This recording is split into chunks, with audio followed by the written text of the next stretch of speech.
এবং অন্ততপক্ষে জুলাই সনদ যেটা আছে, অভ্যুত্থান হয়েছে, আকাঙ্ক্ষা আছে, আমরা গণতন্ত্র চাই, আইনের শাসন চাই, সুশাসন চাই, সেটা প্রতিষ্ঠিত করতে হলে এইটার জন্য যেটুকু করা দরকার সেটা আমার মনে হয় যে এই যে প্রক্রিয়া কিভাবে জুলাই সনদ বাস্তবায়ন হবে না হবে এই বিতর্কে না যেয়ে এই করা উচিত। যেমন ধরেন এই যে আপনার অভ্যুত্থানের শক্তিদের যে দায় মুক্তি দেওয়া হয়েছে, এটাও কিন্তু ওই বাতিল না, মানে এটাও কিন্তু বলা হয়েছিল যেগুলোকে ধরে রাখা হয়েছে 16টা, যে তারা তাদেরকে আরো শক্তিশালী করে নতুনভাবে উপস্থাপন করা হবে। তো এটা তো উপস্থাপন করা হয়েছে এবং আইন হয়ে গেছে। আমরা ওয়েট করি এবং তারপরে শুধু রাজ্জাকি ভাইকে এটাই বলবো যে গণতন্ত্রে বিরোধী দল এবং সরকারি দল ডান হাত আর বাঁ হাত। বিরোধী দলকে সংসদে যেতে হবে, রাস্তায় থাকবে। এই যে অন্তত পক্ষে আমাদেরকে এডুকেটেড করার জন্য সরকারি দল কি অপরাধ করতেছে, খারাপ করতেছে, সেটা সংসদে আলোচনা করুক, আমরা দেখব, আমরা শুনবো।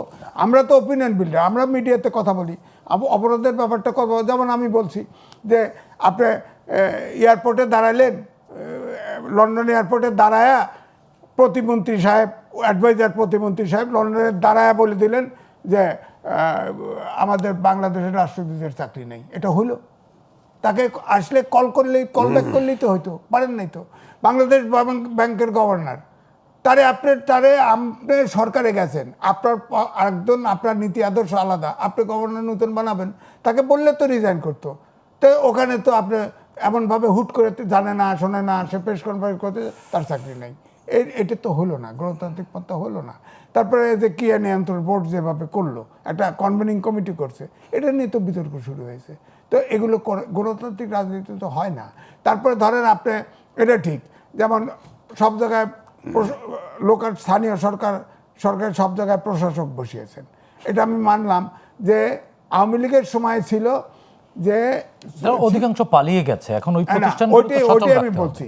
সেখানে ধরেন আপনার যেটা ধরেন এখানে যদি অনুপাত হারে জামাতের এনসিপিরও প্রশাসক দিতেন তাহলে এই প্রশ্নটা উঠতো না, তাদের ভাগা দিতে হবে, এই একটি সমস্যা। আর ভিসি যেগুলো বানাইছে, এটা হচ্ছে আমরাও কিন্তু ভিসি, আগে কিন্তু অ্যাক্ট ছিল না, কোনো প্যানেল হতো না, 4টে মাত্র ইউনিভার্সিটিতে অ্যাক্ট আছে, 4টে ইউনিভার্সিটিতে।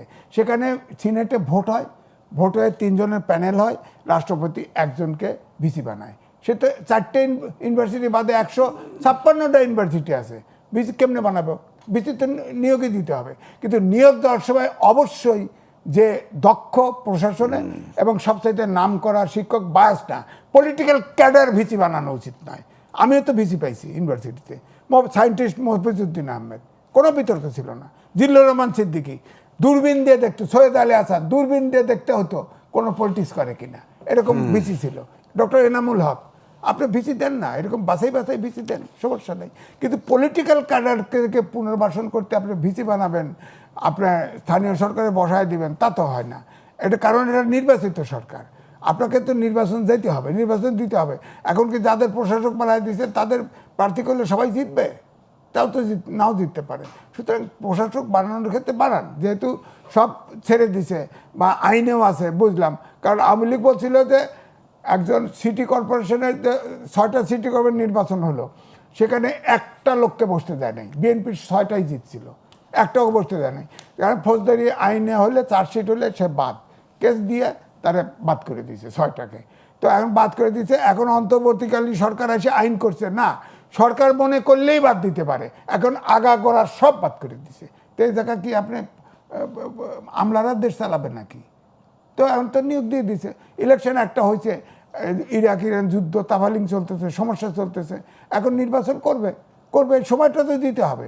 আমার বক্তব্য হচ্ছে তারেক রহমান প্রধানমন্ত্রী হচ্ছে, বিএনপি 2/3 মেজরিটি পাইছে, 2/3 মেজরিটি আমাদের দেশে যখন যে সরকার পেয়েছে তাদের কিন্তু খুব ভালো পারফরমেন্স দেখাইতে পারে নাই, তারা কিন্তু সবসময় স্বৈরাচার হয়ে উঠছে। এই সরকারের গতিও কি তাই দেখছেন? না, আমি তাই দেখছি না। আমার কথা হচ্ছে কিছু ঢুকছে তো, তাই আমার কাছে তো মনে হয় যে এটা বিএনপি একটা মধ্যপন্থী দল, জাতীয়তাবাদী দল, এটাকে খাস মধ্যপন্থী জাতীয়তাবাদী দল করতে হবে। এখানে দুর্নীতিবাজ আছে, এখানে মধ্য গুপ্ত জামাত আছে ভিতরে, এগুলো ক্লিন করতে হবে। এটা তারেক রহমানের এটা চ্যালেঞ্জ, কারণ একটা মধ্যপন্থী জাতীয়তাবাদী দল দরকার যেখানে সবাই আশ্রয় নিতে পারে। এটা করতে হবে, তো অনেক চ্যালেঞ্জ আছে।